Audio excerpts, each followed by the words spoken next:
Hello, and welcome to season 3 of Super Bros.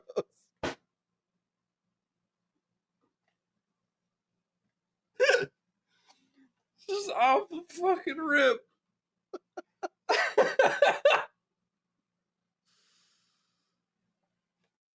I'm player 1, Ike, and with me as always is...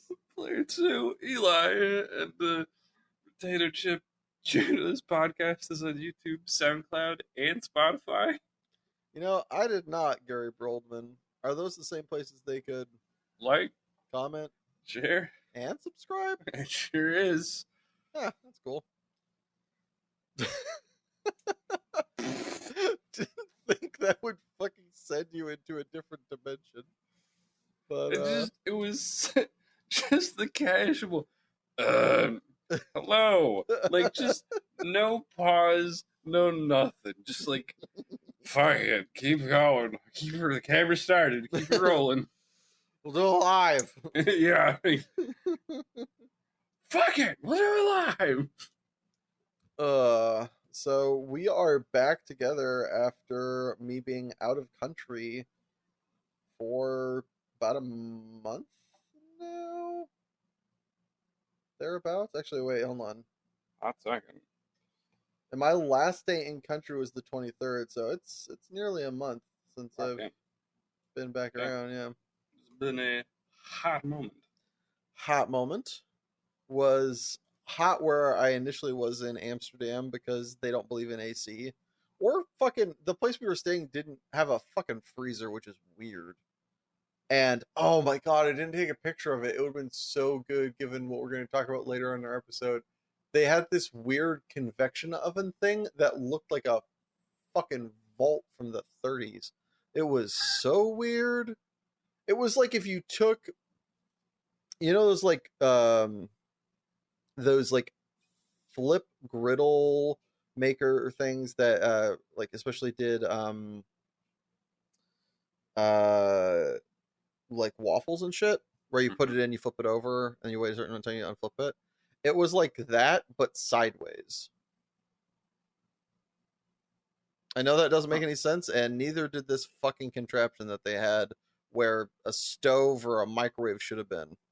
It was fucking strange. But I digress. Other than it being hot there, it was quite lovely.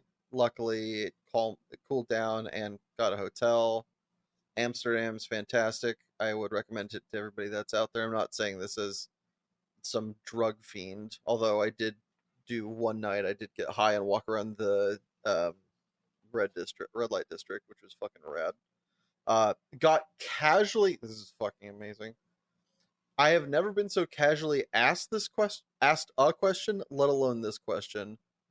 I'm a bit baked. We're walking around the red light district, and this guy with a tracksuit and a fanny pack that he's wearing across from like shoulder to hip, like he's a fucking like, I don't know, like gunslinger or some shit. It looked kind of weird. Sure. But walking around like that, I'm just high, I walk around, and he just in stride turns back to us, slows a half step, and goes, cocaine, heroin, Molly, cigarettes. And I'm just like, I'm sorry, fucking what? Also, the fact that cigarettes was in that it's somehow option. In the same category. Yeah, we've got wildly illegal drugs and something you can buy at a corner store. And I'm just like, nah, I'm good. He goes, all right, and just moved on, and just like sorry, I just thought of an analogy. Like if someone at a party is like tequila, absinthe, rum, Kool-Aid. Yeah, basically.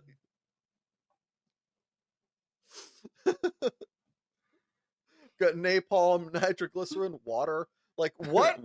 One of these things is not like the other. Yeah. But just like I was like, nah, I'm good. He goes, all right, and then like he basically did a step ball change where he had taken a half step back so he could hear our response. And the minute we were like, nah, he's like, on to the next one, and just fucking just kept moving forward. But it's got drugs to sell. Are you kidding? So clean. Mad respect to that guy.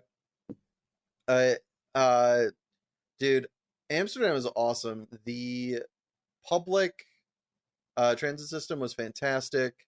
The museums were great. I got to go to see the Van Gogh Museum, which was beautiful and very sad.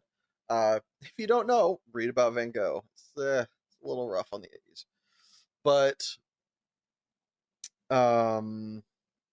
it's kind of like a village that never stopped growing, but didn't change into a city, is the best way to describe Amsterdam. Doesn't ever get big city vibes. It's always just kind of like, oh, it's just a village. A big village, but it's a village. Okay. Also, if you're ever over in Amsterdam or anywhere in Europe, highly, but I'm recommend getting fries with curry or even better, joppy sauce, which is like curry sauce with mayo. It's fucking life changing. It is so good, and it's the way I want to eat fries forever, but I can't because I live in fucking America. So that sucks. I feel like you could order some of these things, but Maybe. You're probably right. Although, imagine how weird that is going to McDonald's with like, I have my own sauce, no thank you. Like, yeah. I brought my own. Like, okay. Fucking weirdo. Get out of here. From there, I went to, oh yeah, I played a Magic tournament in there. It went fine. Didn't go great. Didn't go horrible. Saw lots of awesome people. I had a great time. Did not do amazing. On to the next one. Ended up after there taking a, for those people that like to talk about how easy it is to go from country to country in Europe, I went effectively 2 countries across. I went from Amsterdam to Copenhagen. So I went through Germany into Denmark. Neither of these countries particularly big. It took me like 12 to 14 hours. No layovers. That's just on train. It is not a fast moving mode of transportation. So these motherfuckers are like, you can get anywhere. It's great. It's nice. It's also not cheap either. It was like fucking expensive. It was nearly the same as much as a flight. And, it's multiplicatively amount of time. But it was a lovely experience. Got to see the countryside. I don't regret it for a minute. Went to Copenhagen. Copenhagen was lovely, except for the fact that they haven't changed their paving stones. So you're walking on cobblestone, which looks cool in movies, but on your feet awful. is a fucking asshole. Yeah, it turns out walking on non-uniform stuff, not fun. Ow. Yeah, no thanks. Hard pass. Otherwise, lovely city. Would not recommend staying in the hostel I stayed in. Jesus Christ. There was, I did rough math for 50 beds per floor. How many toilets and shower stalls do you think there were? I'll go 2. You're dead on. I was like, 1 seems borderline criminal. 4 seems like it would be okay. 4 seems like I wouldn't bring it up, yeah. But 2 is that sweet spot of shitty. So. Yeah, it's so bad. And this is how I know I'm too old for a hostel. I brought this up to the people I was staying with, like the other people in the room. I was like, it's so crazy they have this. And like, I don't know why you're going on about that. Like, because it doesn't math. What do you mean? Why am I going on about that? It literally, this is not how math works. You like, everybody needs to take like the amount of time it's going to take for everybody to shower in the morning, assuming they shower in the morning, which most people do. It's just like hours. It's like, that's not okay. You shower real fast. Yeah, prison shower system. You have 1 minute. You have go. 2 minutes. Go. Yeah.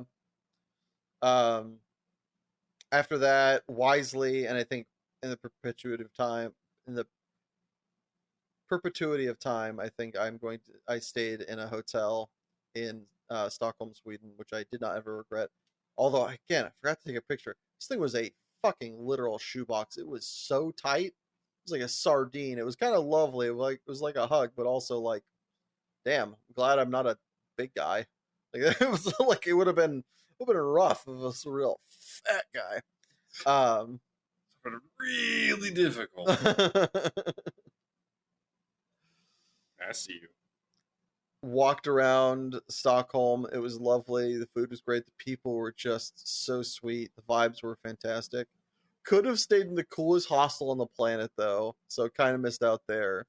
In Sweden, in front of one of the old it's either in front of one of the old castles or one of the most expensive hotels in the world is a like old, like it looks like like an old sailing boat. Mm. Fucking hostile. So like you could like sleep Treasure Island style, like docked on the fucking docked on this fjord. So fucking cool. Also, they have a hotel there that the cheapest room, €1,000 a night.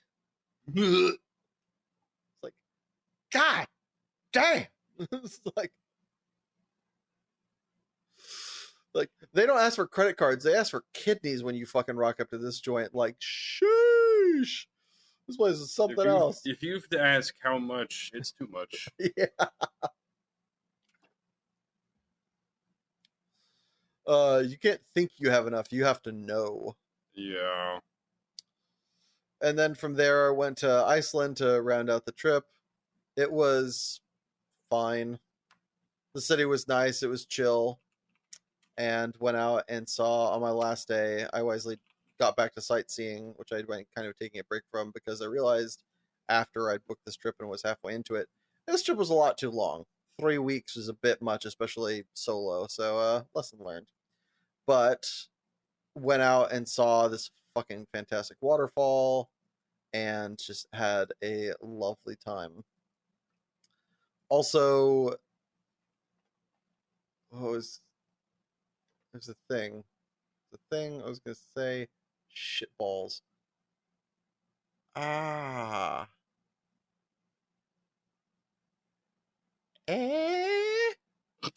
Fuck.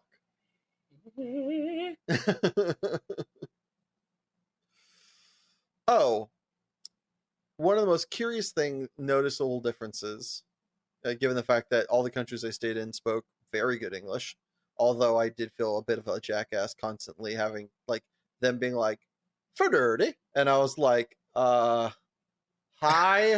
and they're just like, oh, hello. I'm like, oh, okay, thank God, but also like, I'm a dick. So a couple things that I noticed. One, Denmark and especially Sweden have the most repugnantly beautiful people on the planet, and it's not fucking okay. And that's why God gave them their stupid sounding fucking language as justice. So thank you, Jesus, for punishing these fucking golden haired Viking fucks with the most fruity language on the planet. Second, second is the biggest noticeable difference between Northwestern Europe and America is the animals. Not that they don't exist, although there are less of them. I noticed. When you are walking around, as we are in big metro areas, and you see dogs with people, you often, I feel like, hear them quite frequently, especially when they come across each other. Over my 3-week trip, I heard 2 dogs bark, period. One was a Chihuahua being held by a Paris Hilton lookalike, which just tracks. And the other was a dog that had been tethered to a pole out and it had started raining. And he was like, hey, I don't want to be out here anymore. This sucks. I'm wet. To which the cutest, most like, oh yeah, animals just be out here chilling. This little girl came up to the dog and to like tell him it was okay, patted him on the head. She's like 4. This is a big dog. And she's watching him and goes, K. And the dog's like, all right. It was the cutest thing. But I think the reason for this is my ongoing hypothesis, is that, and I've heard some of this from reputable sources, is that animals feel the tension of their owner and kind of embody it to some degree. Often, yes. And I just think that Northwestern Europe is just the most chill fucking place, that the idea of the dog being worried for themselves or their owner is just never at play. They're just like, nothing's going to hurt them, nothing's going to hurt me, because it never has. For the record, the countries that I visited are 3 of the top 5, I think, happiest countries in the world. Iceland is has the least violent crimes per capita by a fuck ton. It is the safest place for a woman to exist on the planet. Fun fact. Hmm. And yeah, it was just fucking nuts. Just the nicest people. I accidentally put my headphones down in the common area at the last hostel I was at. 3 days later, I noticed that I had not seen them, and when I was packing my bag, I was like, "Oh shit!" I went to the front desk. I was like, "Hey, do you guys have any headphones?" And they immediately just handed me mine back. Somebody had given it to them that day. Oh wow. Yeah, these are like Dope. $400 headphones, or maybe Oh damn. $600 headphones. Yeah, I was like, these aren't. I would Not not cheap fault headphones. anybody for being like, "Yoink!" Like a boost. Yeah, like sick come up, bro. But yeah, those are my travels, my experiences. Highly recommend Amsterdam and Stockholm. Iceland and Copenhagen, pretty darn good too. What about you, bro? What you been up to these last month?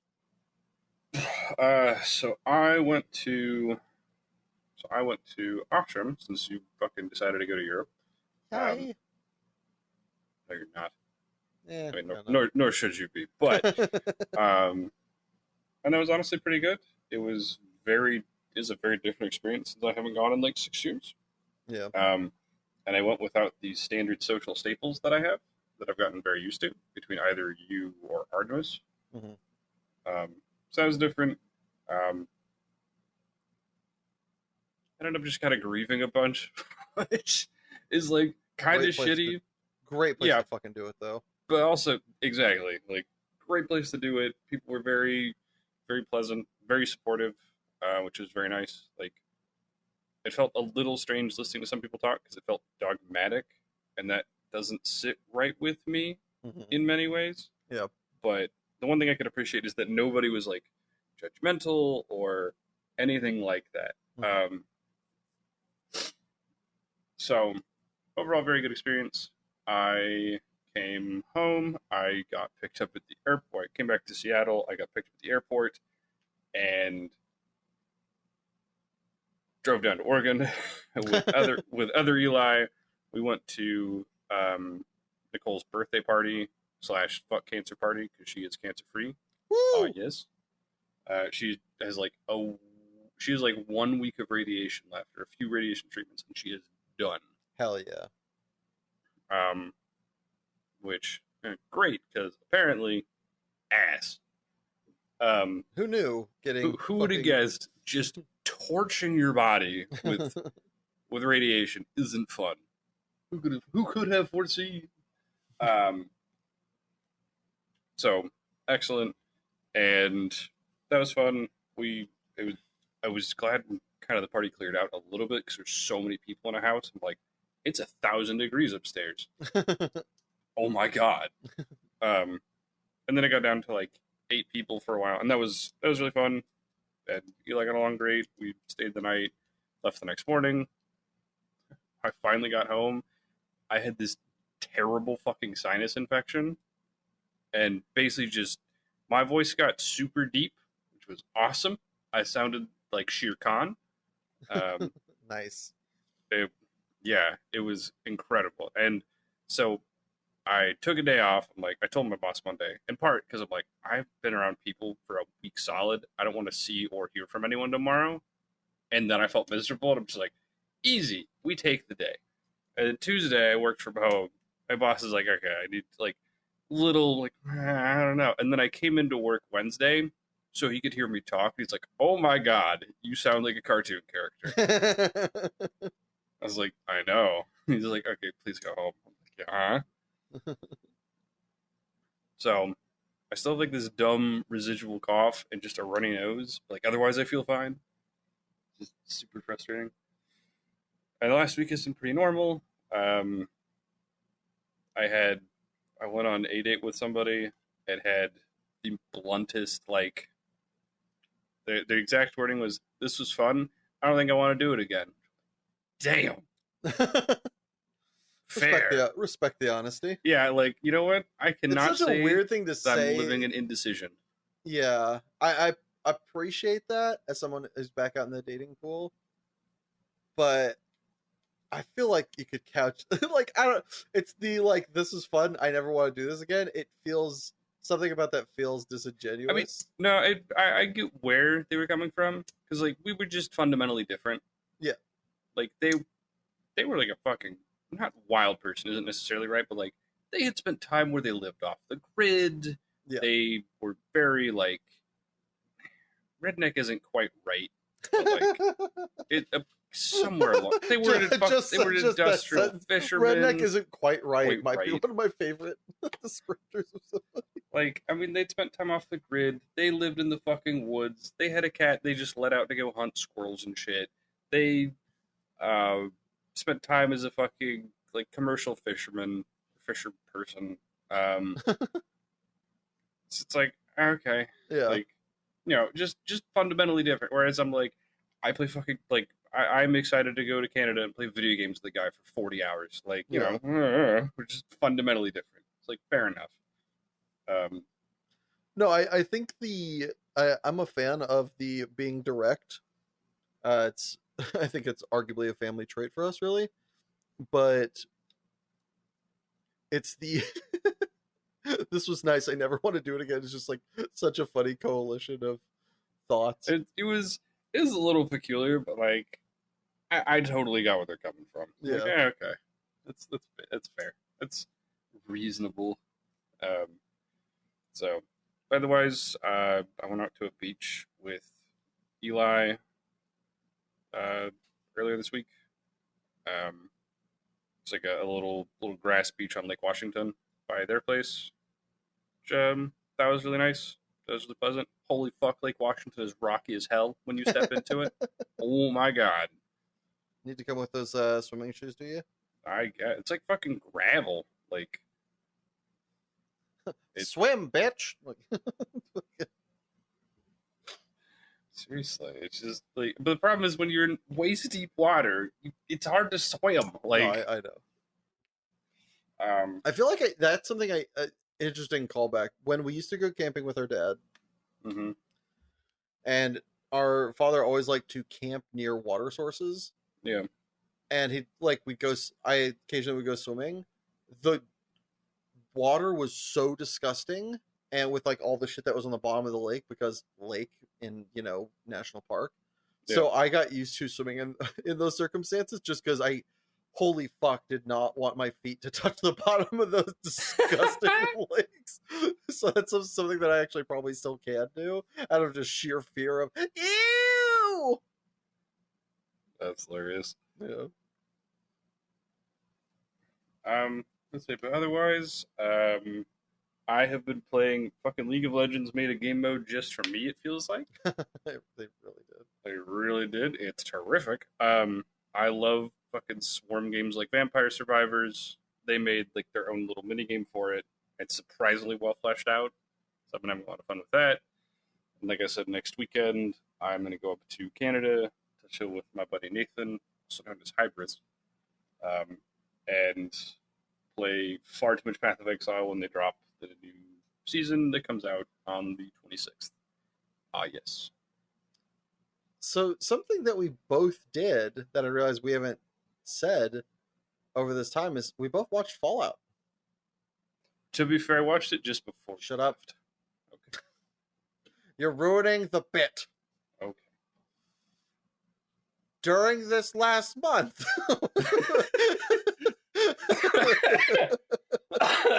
I just imagine you like glaring at me like, no, we did it together. You're dead on. I am looking at one of my monitors right now like it's a fucking asshole.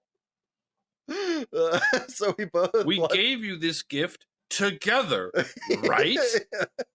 It's from both of us. So actually, I mean, yes, you watched Fallout before I did. In fact, I think you recommended it on here, right? No, maybe you didn't. No, you didn't. Okay. I have not. I recommended Hazbin Hotel. Oh, that's right. But he watched it before me, told me how good it was, and along with everybody else, and I was like, all right, we'll give it a shot, and gave it a look-see. So now, without further ado, we're going to review said We're Fallout gonna talk series. about it. So spoilers per usual, and biases withstanding. Yep. Broski Kesky, do we want to go happy, sad, sad, happy? What we feel in this go around? Got coins to flip if we are feeling. I mean, we here. You can bring out the ugly beaten bat. What do you dislike? Oh, am I alone in this? There's nothing that you despise. No, but I know you were more adamant about not liking. This is true. So in our previous discussions about this, I think you did remedy some of the issues I had with the relationship between the ghoul and crap, not Annie. Annie? Who's the best girl? I can see her. I can hear her. I can't fucking think of her name. Lucy McLean. Okay. So between Lucy and Cooper Howard, aka the Ghoul, the dynamic was a little bit funky to me. I think my co-pilot here is more correct about the way he remembers it and just the way that it was portrayed. To me, it always seemed a little bit like, wait, why is he doing this now? And why then? Like, it seemed a little flip floppy, but I think my memory is playing tricks on me, as I did watch it over multiple different days and had a lot going on because I was in Europe. One of the issues that I do have and stand by is I think the dialogue could have been better. This is a bit of a nitpick, but there are multiple times that I heard a lot of these actors say a line. And I was like, give them another 2 words, and it makes it so much better. It just felt a little stilted, not rushed, but just a little bit lacking every now and then in the kind of eloquence camp. And so for me, that does drop it a little bit. This is a bit of you can read into this and say that it was fine or not, but the ghoul's initial fight with, I always forget his name too, Maximus, which is weird because that name's awesome. But the ghoul's initial fight with Maximus is misleading as to how strong a Brotherhood machine is versus the ghoul. And then at the end, with no new information and no new weaponry, the ghoul obliterates like half a dozen plus Brotherhood members by himself.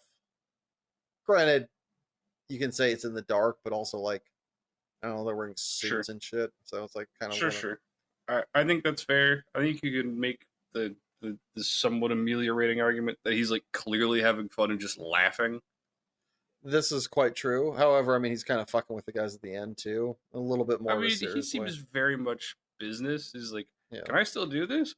Bow. Oh, okay. Yeah, that's fair. I could see your complaint, and I can see where that would be frustrating. But I feel like it's just like he's having fun. Oh no, it's a nitpick of a problem, to be sure.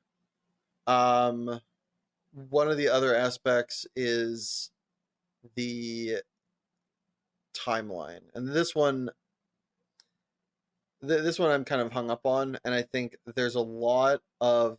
I'll look back at Fallout Season 1, depending upon what happens in Fallout Season 2, to grade it as whether it is a good season of a show, which isn't bad, but it is a little dangerous because if Season 2 is bad, Season 1 is bad, in that the timeline, they keep saying 200 years, but also you've got people that are like not that old, and so there's going to be some explanations that need to be made.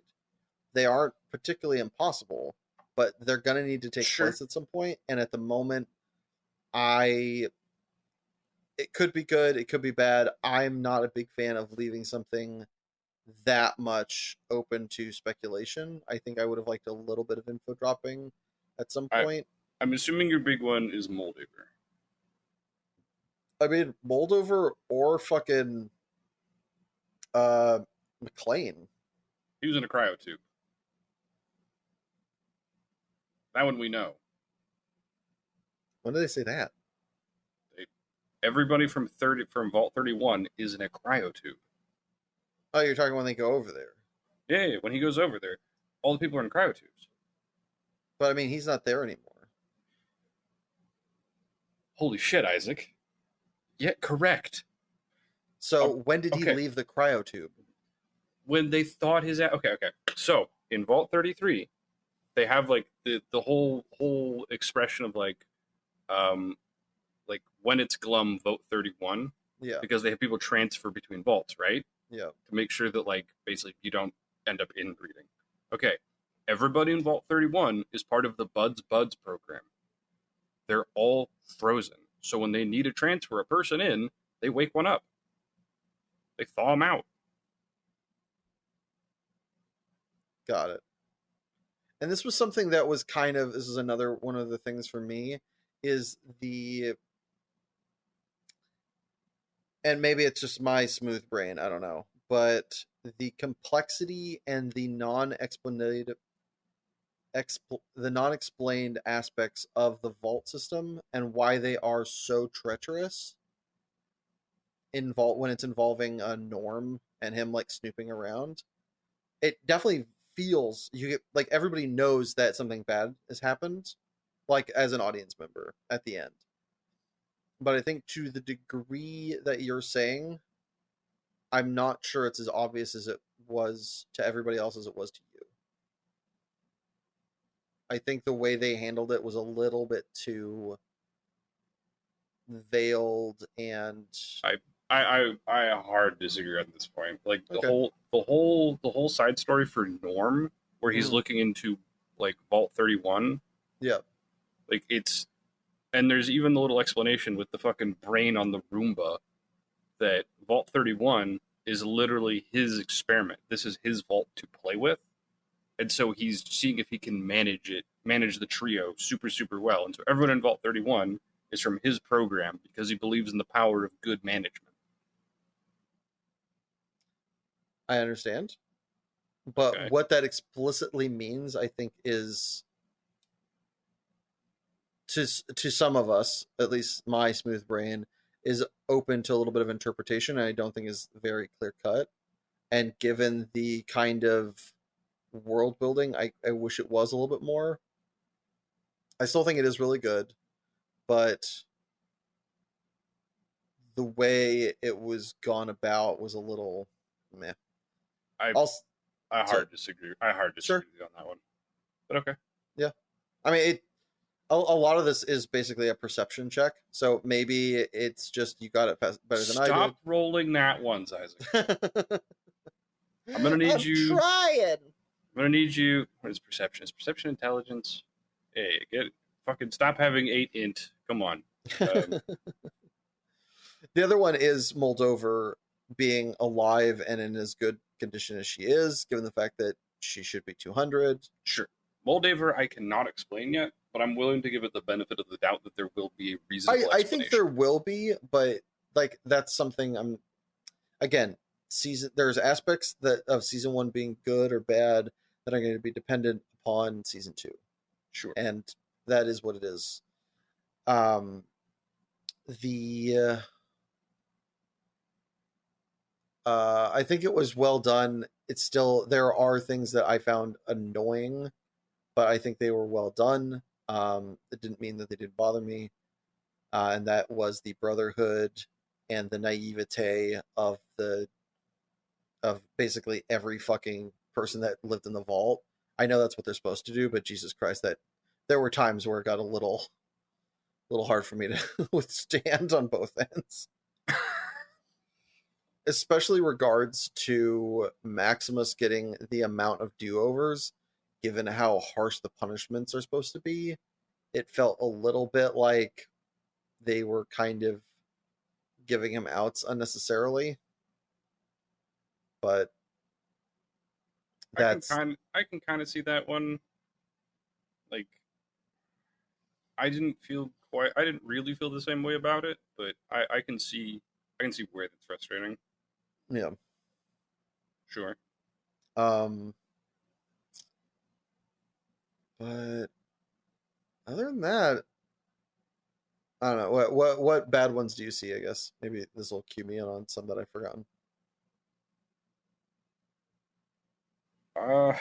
Honestly, you've hit on there's some of it is the question mark. Like I question some of the continuity. with Moldaver and the mechanism for how she is how she is. Um, I I don't know. Like I think those. I think you've kind of slapped some of the like I do. I wish there was maybe a little more light on what the Enclave is. Um, but I think that's again one of those things that like they will just that will be relevant in season two. Yeah. The one thing that I just kind of had to do a little fucking head scratch at, and it kind of irked me, which was silly, was like so they get the cold fusion MacGuffin, um, but Vault Tech has it fucking password encoded. That was a little confusing to me and felt like a bizarre little hang up for like why they didn't just kill fucking Hank McLean. Yeah. Um, that was the only like writing spot where I'm just like, what? Like, Also, the cold fusion, they're going to need to make more of a big deal about it in season 2 because also Moldover's dying and puts it online and doesn't destroy it when it's going to fall into the hands of the Brotherhood, and she knows that, which felt like a little bit inconsistent. I'll push back against that one. That is Okay. her life's work, and she wants to see it function. That one makes sense to me. Didn't she just? Okay, sure. The other aspect that's always weird to me is like, oh, the power for this. I'm like, on the back of every one of these fucking Brotherhood machines is the power to power a vault indefinitely. Like, to get his suit back up and running in like episode 6 or whatever it is, he steals the power source for the whole fucking Yeah, vault. that one I would also give you is a bit fucking nonsense, considering like unless there is some trick to the fusion cores that we don't understand or we haven't been told, it does seem goofy Yeah. because it does feel almost infinite. You're right. So just like, all right, well, cold fusion's neat, but also we already have these power sources that are fucking absurd. Also, why is especially I do think this matters, even though I feel like I know your explanation, but for Moldover, why is she using these fucking wasteland psychopath fucking people eaters? She's a woman of that is very much about principle in many ways. So to that, I will say two things. First off, probably most of her people are dead. Sure. I mean, a bomb kind of does that. and, and two, like, there's also a decent chance that that just kind of warped her perception. And she's like, all right, I got to be Yeah, violent. Let's get some fucking violent people. sure. That's Like, valid. I mean, it's like Cooper changes. You just get more and more insight as to why he has changed. Like, Yeah. he is no longer the fucking optimistic family man. That dude kills a lot of people. Kills a lot Like, of families. he kills a lot of people with like zero remorse. He's just like, Yep. nah, it's been beaten out of me. Fuck you. Boom. Like, so it's entirely possible, given the landscape of Fallout, Moldaver just has something similar. Yeah, good point. Again, it's one of those things that yes, I agree. It could like it needs more context and like to properly elucidate, but it's one of those I'm definitely willing to give the benefit of the doubt. Sure. No, it wasn't like a big. Again, a lot of these that you guys are hearing me talk about is just nitpicks. It's Yep. things that like, I wish we could have done this better. It would have been notes if you could reshoot the show or something. Sure. Though, riddle me this. Sure. The end of episode 1, I think it is. Moldover tells Hank to choose between his daughter and the rest of the people, and then no one dies. They just put her in a room and then they take him away. right? I wonder if she's trying to like test his character. Maybe I'm not sure what that's about either. Yeah, that I don't have a great explanation for. That's fair. Yeah. I kind of actually kind of forgot about that. It just came to me now when we are talking about Moldova and her psychopaths, which again, and this is gonna come. It sounds like we're ready to move on to the pros category. My God, did the show rate intrigue really well? Dude, not only that, it doesn't give a fuck. And I love that about episode 1 where it's just like, here are these people and we'll kill a lot of them. Some of them you know and like. Let's just fuck shit up. I'm like, yeah. Like fucking they like nearly kill a dog and the only reason they don't is somewhere between understanding that people would be really upset by it and the fact that the character needs it to find what he's looking for. Yep. Like these characters are like they set the wasteland up pretty great. Yeah. The other thing that feels really good is most people have pretty sometimes simple but very good rationales for why they're operating the way they do. Yeah. Um, like kind of the most erratic one is Cooper or the Ghoul in some ways, but even then, he's still got a pretty straightforward focus. Yeah. In the service of his own self interest. I would actually say the one that is the most all over the place is Maximus. But also I think that's largely because he ends up like having a change of perspective. yeah, also fucking kid. Like Yeah. I mean like Yeah, he's like fucking 17 and has a really limited view of the world. yeah. And goes through a lot of like yeah, like the situations with him where he's making seemingly erratic decisions, like I mean, he's a kid in a big boy world that he's never known before. Yeah. And way over his head. Like, yeah, some of this makes sense.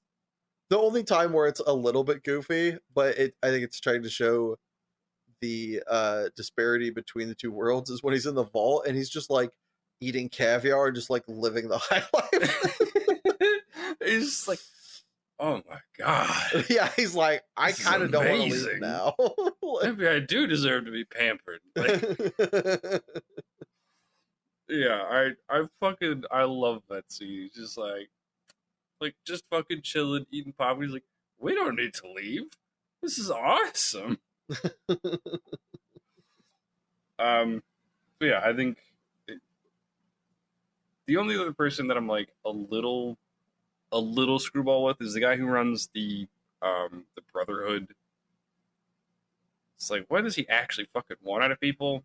What is his game? Because I don't have a great idea for what his end motivations are. And that's kind of what bothered me about the Maximus thing. It was just like, wait, you're just gonna forgive this kid who is nobody and has done very little multiple times because makes sense. Like, all right. Especially when they just like they're like, squires are disposable. We could fucking send you another one. Like, yeah. But yeah,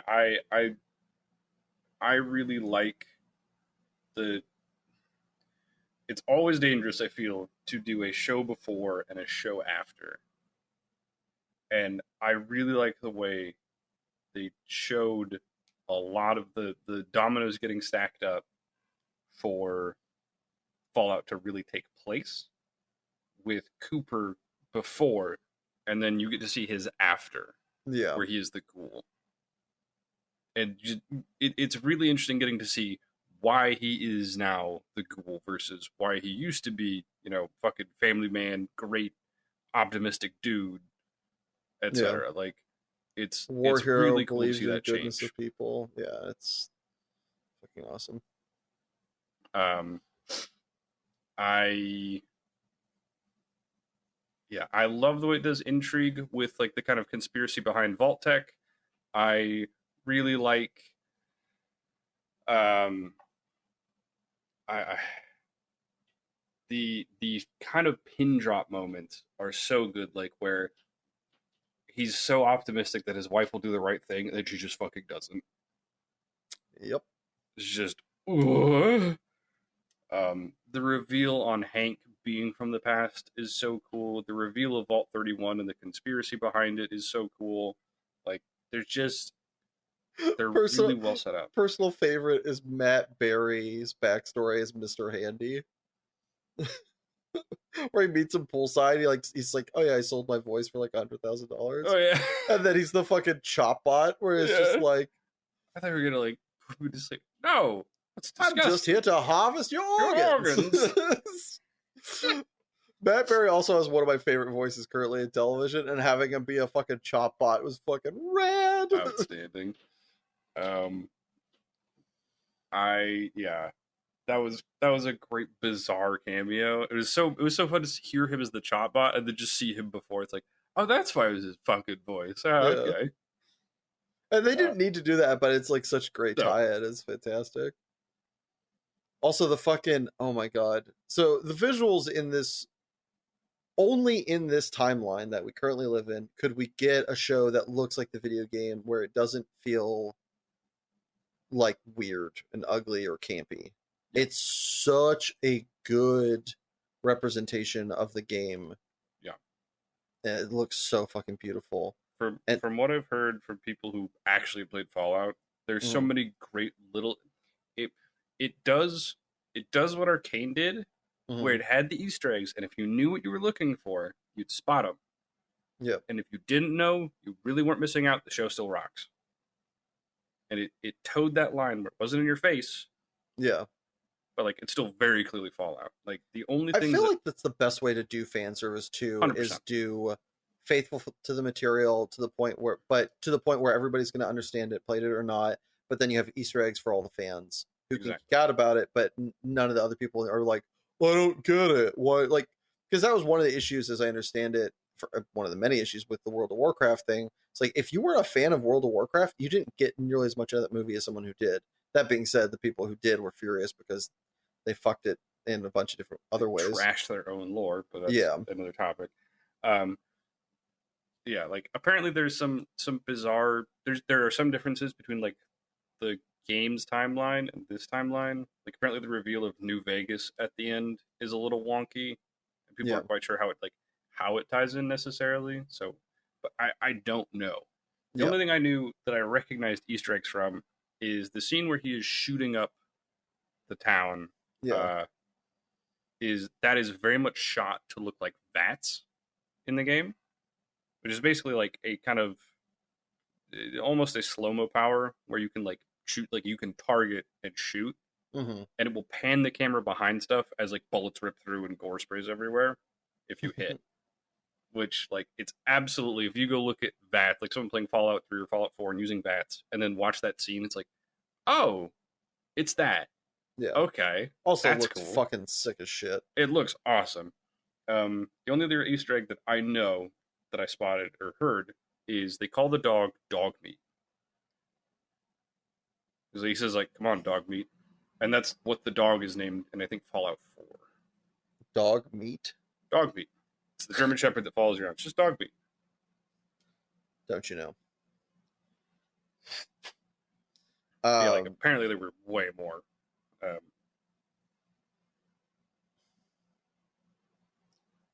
Yeah, it's fucking amazing. I don't quite share the same gripe with dialogue. If for no other reason, it is my favorite line of potentially any show ever. I love it so much. It's so stupid. It's a good one. One good question begets another. Why am I doing all the work? Ass jerky ain't gonna make itself. I think that was one of the things that kind of threw me off about that scene, is how some of those scenes felt like a one-off and not a continuous through line. Like, I feel like it's the first time we see him eat people, which felt a little bizarre. Not bad, but it was like, he's eating cherry tomatoes earlier. Like, I don't know. Like, yeah, I understand that you make do. Yeah. But also, it's like, there was a couple of things that obviously, that fucking line in that scene is fantastic. I didn't have many gripes with a large percentage of the dialogue. It was just small things here and there. It was just window dressing. It wasn't, like I said, most of my gripes were very minor. Sure. So I guess all that's done is to give it a rating. Sure. Where would you sit it? I'm starting to come around. I definitely was giving it a lower score. The more I think about it, the more I talk about it. I would say probably like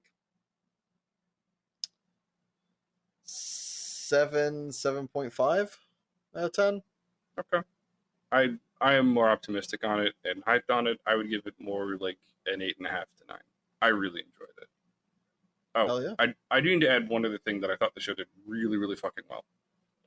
Especially in the case of Lucy and Maximus and Norm, is the because like they're younger, they have lived under one lens, and showing how they react to being exposed to more information and a wider world and how it changes how they think and operate was really well done. Yeah, absolutely agree. Like, and just as shit as it is, I love the ending of season 1 where Maximus realizes this is bad. Yep. But he can't get out. Yep. Like he's stuck and he knows it, and he doesn't want to be because he finally sees through all the zeal and how he's been raised that they're terrible. Like, Yep. and that Lucy, the fucking walls down, they're terrible. Yep. Everything is bad. She's been raised under a complete false set of pretenses. What the fuck do I do now? Like, that is, apart from building intrigue super, super well and teasing bits of information, I think the show did incredibly well. I love the way it progresses them to change their view and change their interactions. Yeah. It's not necessarily large amounts of information. It's multiple accesses of small information. Yeah, for one it's big the reveal. cumulative effect is done so well. Also, just love the way it's so funny. It makes sense within the show, but it's so funny, and I just love it. Is the way sex is talked about in the show is so fucking funny to me. It's just like the what's her face's husband dies, and then she dresses up one of the other guys in the fucking vault as her husband, and then calls him by his name, and he is, for no other better word, such a fucking cuck bitch that he's like there for it. I'm just like, he's such a beta. Oh yeah. Yeah, There's never been. He's not even beta. He's like theta. He is so far down that list. man has landed at Omega. Yeah. I do appreciate his, like, as much as that character is just comedic relief and just kind of goofy sidekick for Norm. Yeah.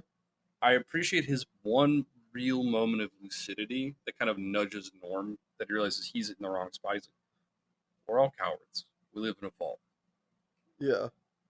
Like, that was such a great line for him. Like, for him to have his one fucking serious line, that one is so good. Yeah.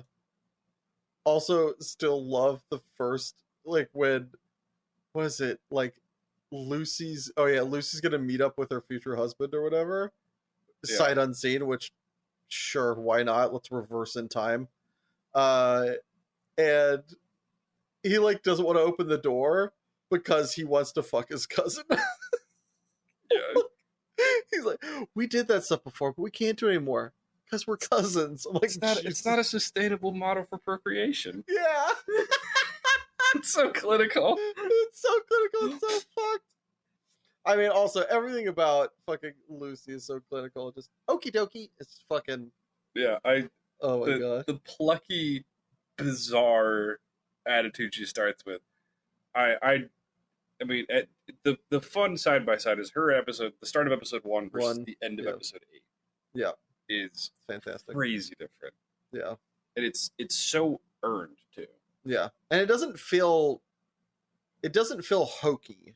Yeah, as other places could have done it. So what we're talking about is at the beginning of episode 1. I don't remember what she's talking about, like what she sees in an ideal mate, or just kind of talking herself up in like a transfer, blah blah blah. And they ask her some questions. She goes, "Okie dokie," and is very upbeat and peppy. Yep. And then at the end of 8, her and the ghoul venture out into the wasteland, and he says something to her, and she's just like, "Okie dokie," just like fucking heavy as shit. Yeah. It's oh, it's so good. So yeah, I was about it. I think I watched it in like 3 days or something. I just I was fucking here for it. I really enjoyed it. So I'm giving it like 8.5 or a 9. Yeah. If it was a strong 7.5, I could be convinced it was an 8. But Sure. either way, we recommend go purchase some Amazon Prime and put that in your favorites while we head to this ad break. Have you ever wondered, man, how bad can things really get in society and still be kind of functional? Have you ever looked at the news or at headlines in the paper and wondered, how bad can we really push things? If you've been there on your bad days, maybe you can indulge that little itch with something more dystopian. Instead of just hearing about crazy economic inequality and man-made natural disasters in the news outlets, you can have it in your multimedia as well. And you could do your best to pretend it totally isn't something you can see coming to fruition in, I don't know, a decade or two. You could pretend that canyon of a wealth gap and the rapid inflation and overwhelming climate change and chemical spills. But it's gonna be fine. It'll be fine because, you know, we're better than that. We could fix it. We're not doomed to prophesy our own inevitability and collapse. Oh God. Welcome. We have recommendation. If you're gonna watch Fallout, you're gonna need something a little less heavy to go with it. So might I recommend? Where's this shit chip cookie? I recommend. I recommend Nishijo. Nishijo is a bizarre. It's this bizarre little sketch comedy of a fucking show. It doesn't have any kind of through line really. It doesn't have any lingering plot. They're just these bizarre little sketch just little cartoon sketches basically that are so over dramatic that it's funny as fuck. It's so cartoonishly over the top where you basically have like people charging kamehamehas to open a door. Like a dog bites somebody and they scream and it like blasts away the city in their mind for a second. I'm not even exaggerating on that one. That one is actually a scene. It's hilarious as shit. It's so goofy, and you can watch one skit and you either will know, oh yeah, we're here for this. You go, what in God's name did I just witness? Turn it off. You'll know immediately if you're on board. Personally, I'm here for it. Shit's hilarious. One of the most quoted things for either Isaac or I is just, eh. And that is from a skit from Nishijo, because it's just so bizarre. Well, my recommendation comes from a flip reverse. It comes from Amazon Prime. And I would say it's actually a good milk to the shit cookie. Emotionally speaking, as we previously said, fucking Fallout was amazing. Sure. But Marvelous Miss Maisel is amazing, but the stakes are predominantly lower as fuck. Definitely lower, and nearly as low as you can get. It becomes pretty evident to me that for the most part, there are some down ticks, but you realize that the main cast is going to be okay. They're just going to like go through the ringer a little bit. Yeah. Fucking Fallout. There are characters you think are going to last, and they do not. Yes, there's some people get worked. And how? But I just finished Marvelous Mrs. Maisel season 5, which was the conclusion of the series. Season 5 is considerably better than season 4, which I thought was fine, but Jesus Christ, it still has one of the goofiest fucking gimmicks I've ever seen. Not gonna spoil it here because this is not a review, but a recommendation. I will say that I love the ending of Marvelous Miss Maisel. I called it early on in season 5, and I was dead on, and I loved every minute of it. So I would highly recommend going and giving that a look if you were a fan of women's comedy and or trying to remember her name. The person who made Gilmore Girls. Wears hats all the time. Anyway, her. If you enjoyed Gilmore Girls, you'll Wears enjoy this. hats all the time. She's known, dude. She's known for wearing hats. If you look up like, well, all right, fuck off. Now I'm gonna look it up. All right, we're gonna play this game. You can play it at home too. So, Marvelous Mrs. Maisel. If you look up the creator Amy Sherman Palladino, you will see her in, if not primarily, only hats that are best described as ostentatious. Fair enough. Touche. And I love them. As a hat man, I cannot recommend that enough, but, just fun fact. Anyway, if you like Amy Sherman Palladino, you'll love Marvelous Mrs. Maisel. It's kind of her at the height of her powers. Is lovely. Anyway, any earworms for the folks at home? I do. It came up in my playlist because God bless Shuffle. The song Silly Boy by the Blue Van. Silly Boy! Ran away. I can't sing like him. It'll destroy my throat. Yeah. But it's a very fun song. It's very lighthearted. It's super fun to just kind of jam to on the way home. Give it a listen. Like another lighthearted thing to listen to the way home, Espresso by Sabrina Carpenter. Definitely the bop of the summer. It says jack shit as far as I can tell, but it's fun as shit. It's very much like a Britney Spears kind of just like, yeah. It's like, what was that song about? I don't fucking know. Who cares? Like, it's just a bop, man. Just bop to it. I don't know, but it was fun. Yeah, basically.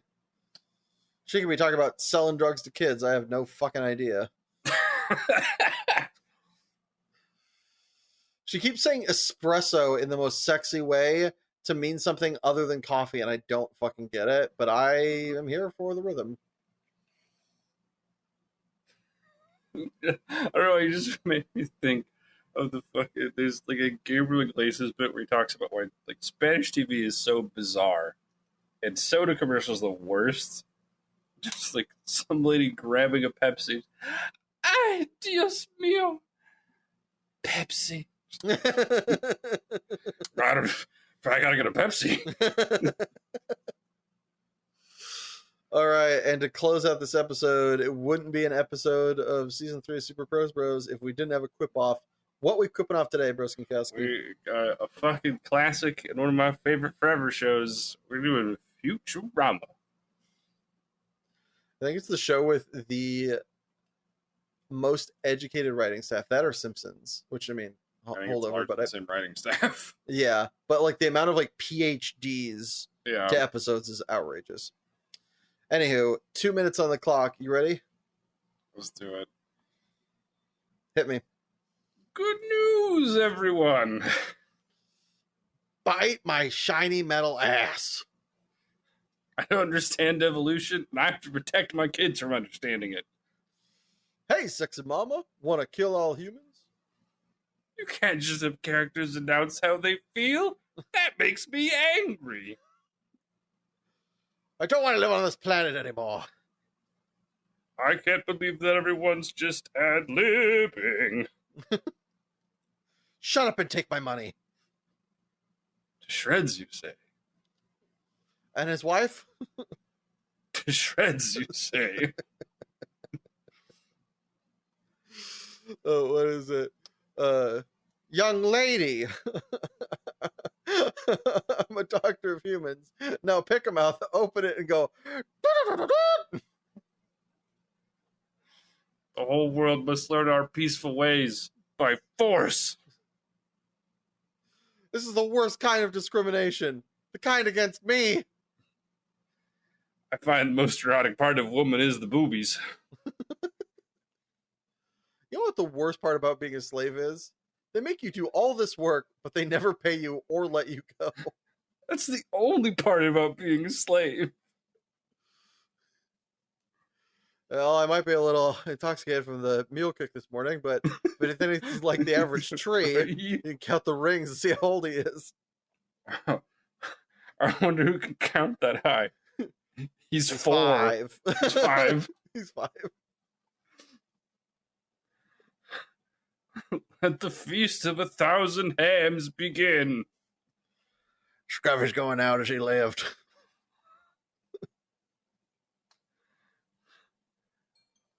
Oh, this time.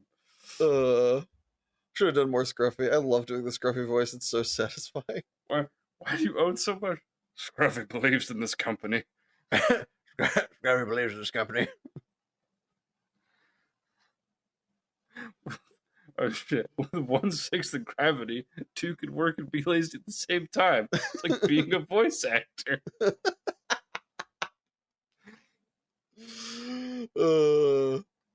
I'm having one of those things. It's like a headache with pictures. You mean an idea? I forgot to do my favorite one. Banana, banana, banana, banana.